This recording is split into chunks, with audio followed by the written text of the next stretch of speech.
So to me, it all comes down to, hey, let's break down this world of AI and first and foremost admit to ourselves that it's not here to replace anybody. From Tyler Technologies, it's the Tyler Tech Podcast, where we explore the trends, technologies, and people shaping public sector innovation today. I'm your host, Josh Henderson, part of the corporate marketing team here at Tyler. We're glad to have you with us. Each episode, we bring you thought-provoking conversations on the tools and strategies driving our communities forward.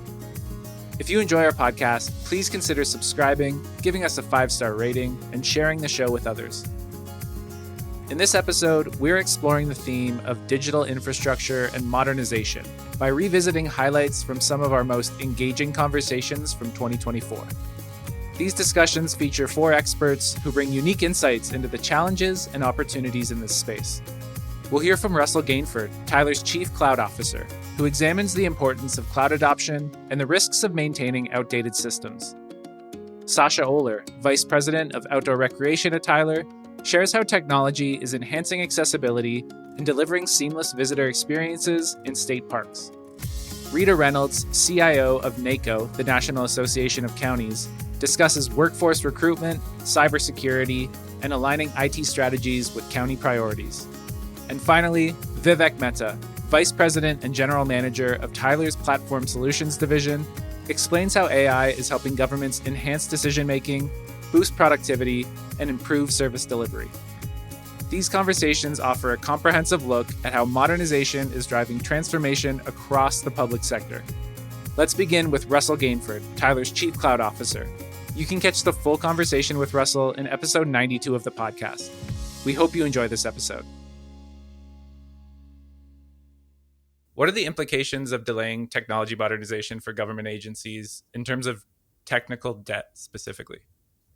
Yeah, so I would say that if you are putting yourself in a situation that you have an older system and you just keep doing minor investments to add the small thing on or to have some technology added as kind of a bolt-on, you end up in this series of technical debt where you're building up a ecosystem of your digital solutions, your environment, that then has to be decomposed at some point in the future, and it becomes more expensive to do so. It's harder to continue to add items to it. So budget constraints and things like that sometimes get people to make smaller patches on top of what they already have. And that technical debt will be something that you have to pay off. You will then want to go to the latest solution to provide a better constituent experience, right? Maybe you want that one view of the single wallet for all of your citizens to be able to pay in one place and reuse and everything else. But because you've bolted on 3 or 4 aging ways of doing that, it's significantly harder for you to do so. So technical debt is something that we say a lot on our software engineering side, as far as something we continually to work on and remove so that we can continue to add features faster and manage faster. And it's the same way you should look at your digital solutions, your infrastructure, is that if you are continually planning out for the future and making those investments, you will always be able to move faster, provide the next service better. If you build up too much technical debt, it is so much harder to remove it. What you can't have happen is you can't say, I'm going to go decide, I think we should move everything to the cloud, and not have a strategy for how you're going to get there. And that's where communicating with the leadership comes in, because it's more than I want to move my one solution to the cloud. And now, oh, by the way, I didn't realize that was integrated to 2 of my other solutions. Now, if that one goes, you have to have a plan that you're going to get everything to where you want it to be, but you're going to do it in a way that's not going to disrupt the citizen and your staff on the daily job that they're doing. And once you kind of have that strategy, you need everybody to be part of it. People are going to be much more successful if everybody's aligned and everybody believes in where you're going and they understand how you're going to get there. And that's where communication is key. So going back and working with all the team members and making sure you have a community of practice and a group that's working together to outline it. Because the more you communicate, these are not easy topics either. It's not just about, oh, you're going to now open up your website and it's going to be over here. It's no, hey, we're moving this over here and now we're getting a new user experience over here. And so people want to understand what's the plan to continue to improve as a team and as a workforce. And so I think you start with your strategy, get buy-in on your strategy, and then communicate that throughout the organization and continue to refine it if needed till you get to your end state. As Russell highlights, strategic planning and leadership alignment are crucial for successful modernization. But modernization isn't just about internal systems. It's also about creating seamless and accessible experiences for the public. To see how technology is transforming public experiences, we head outdoors with Sascha Ohler, Tyler's Vice President of Outdoor Recreation. In this excerpt from episode 96, Sascha explores how digital tools are revolutionizing state parks, making them more inclusive, efficient, and enjoyable for visitors. Over the last several years, what we have seen is that state parks agencies specifically are really starting to look at how do we create a much more holistic experience for a visitor, right? So these could be things like, as part of the booking process, I start to make recommendation as to, hey, I see that you're really interested in hiking, for example. There's some really cool trails that you haven't, hiked from what we know, right? You might want to try us out. Or maybe I want to include my firewood that I want to use when I do my s'mores with my kids, right? When I show up at the campsite, I want to include that in my checkout process so that it's already ready when I show up at my campsite. And it's really sort of taking these, it's not that we're creating new interactions, it's just we're taking the interactions that have happened and we're starting to really connect the dots between them, right? So that whether it's the call center that you're utilizing or the website, or you're talking to a ranger at the park, or you're using a mobile device, it's a similar experience as if you're interacting with any other large brand. If you didn't grow up going into the outdoors, right, and interacting with the outdoors, the likelihood that all of a sudden you just wake up one morning and you decide you're going to go camping is fairly slim, right? Mm-hmm. And so it's sort of, how do we use technology to help people bridge the gap between their background and where they've grown up, and actually then taking that first step. And then at the same time is helping the park staff to look at data to really see what's the demographics that are coming through the doors of my park, right? And what does that mean for what type of experiences I need to be able to provide? Stay tuned. We'll be right back with more of the Tyler Tech Podcast.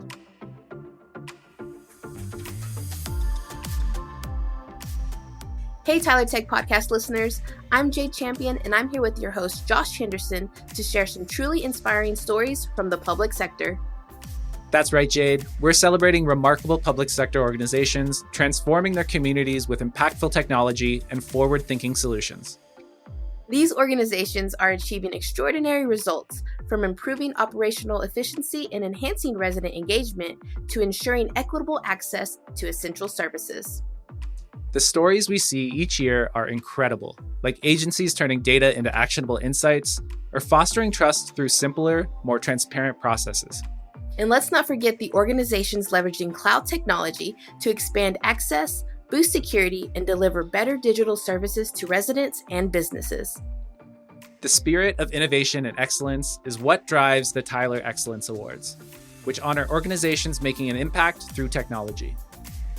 For the Tyler clients out there who are creating positive change, applications are now open to be recognized at Connect 2025 in San Antonio next May. And whether you're a Tyler client or not, be sure to check out our episode show notes for resources that celebrate inspiring stories from across the public sector. These stories are proof of what's possible when technology meets purpose. That's the kind of excellence worth celebrating. Now let's get back to the Tyler Tech Podcast.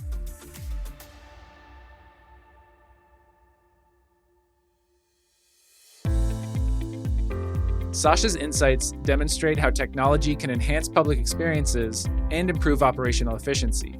But for counties managing modernization efforts on a broader scale, the challenges can be even greater. Next, in this excerpt from episode 91, Rita Reynolds, CIO of the National Association of Counties, shares how counties are tackling workforce recruitment, cybersecurity, and IT alignment to meet the demands of modern governance. How should county governments be approaching modernization and digital transformation initiatives?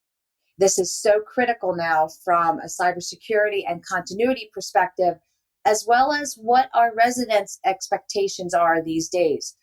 We know from looking at the antiquated systems that counties are still using, that the security prevention is much harder and in some cases near to impossible to put in place. And so that is an imperative in order to protect and strengthen the guardrails around your systems. You need to modernize.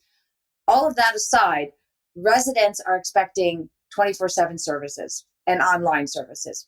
I'm just as guilty of that, and not guilty in a bad way, but expect that just like anyone else. And it's not necessarily during the daytime when the county offices are open. It's evenings, it's weekends, it's okay, when someone can't sleep at night. Oh, I've got to go take care of this. What does the county provide? And having that online is extremely critical in the digital world that we're in, and we're not going back. And so county government really needs to approach that with a vengeance, but from a prioritization perspective. And keep in mind, by showing a response in that area, becoming more digitally available to the county residents, your brand, your county brand is going to improve. We don't often think of brand of a county, and residents don't always know what the county provides. But by putting these services online, your brand awareness is going to go up. How would you say local governments should be encouraging workforce participation and community collaboration in efforts to innovate or modernize? 2 words: change management.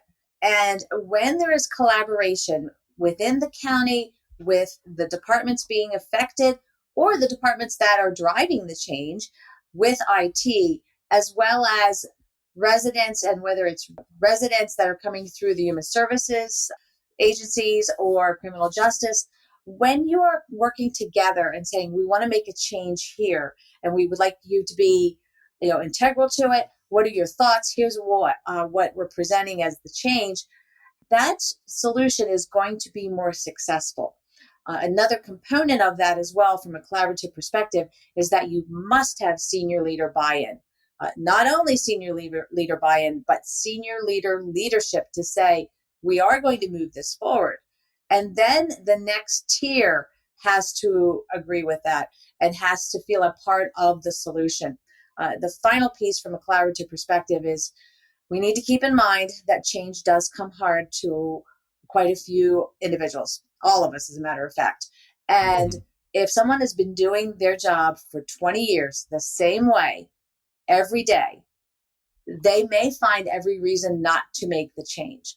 I've seen where there's been success with individuals because they were included.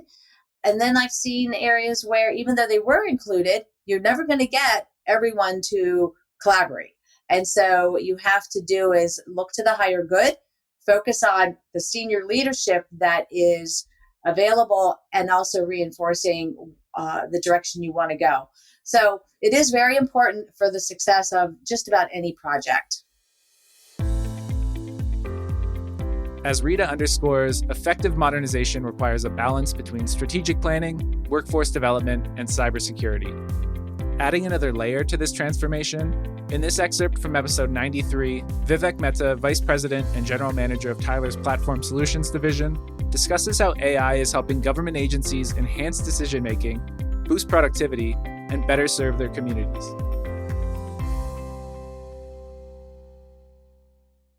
What are the primary concerns or barriers hindering the adoption of AI technologies within government, or how should we be demystifying AI, which is still such a misunderstood but much discussed part of modern tech?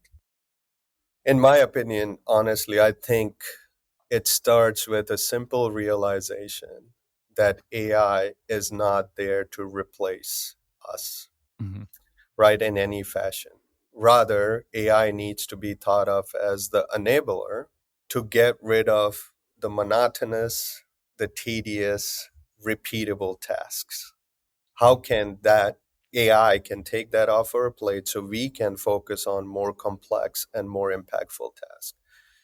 And I'll take that even a step further. How can AI provide me the intelligence and insights I need to execute those complex tasks more efficiently. Once the agency has that realization, AI is no longer a black box, right? You're much more open to exploring how can I help Bob here not retain all that knowledge in his brain, but utilize AI models to augment his intelligence when he is out in the field. So to me, it all comes down to, hey, let's break down this world of AI and first and foremost admit to ourselves that it's not here to replace anybody. The word AI and machine learning gets thrown around a lot nowadays.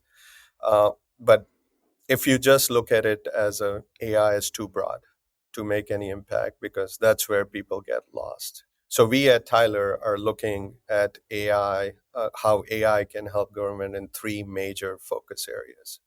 The first and foremost being productivity. Is it increasing productivity, which in turn addresses the challenge of doing more with less and less. The second key area we are focusing on is decision making, being proactive rather than reactive. Also, that decision making can serve as a replacement of the loss of institutional knowledge that most of the agencies are experiencing. So, how can AI help in automating, giving them insights that they otherwise wouldn't have? And the third one, and quite frankly, the most important one to most of our clients, is the service delivery, right? How do you continue to provide better and better digital services to their constituents? Those are the three areas we think that the AI technology can help in the public sector. I hope you enjoyed these conversations with Russell Gainford, Sascha Ohler, Rita Reynolds, and Vivek Mehta. If you'd like to hear the full interviews, you can find links for those episodes as well as additional resources in the show notes. Modernizing public sector technology goes beyond upgrading systems. It's about creating opportunities to enhance efficiency, accessibility, and service delivery for communities. At Tyler Technologies, we're committed to partnering with organizations on this journey, working together to achieve meaningful transformation that makes a lasting impact. If you'd like to dive deeper into any of the topics we covered today, feel free to reach out to us at podcast@tylertech.com. Our subject matter experts are here to connect with you on solutions that empower the public sector. We'd also love to hear your feedback on how we can make the Tyler Tech podcast even better. Please take a moment to fill out our audience survey linked in the show notes, and don't forget to subscribe, rate, and review the podcast. For Tyler Technologies, I'm Josh Henderson. Happy New Year, and thanks for tuning in to the Tyler Tech podcast.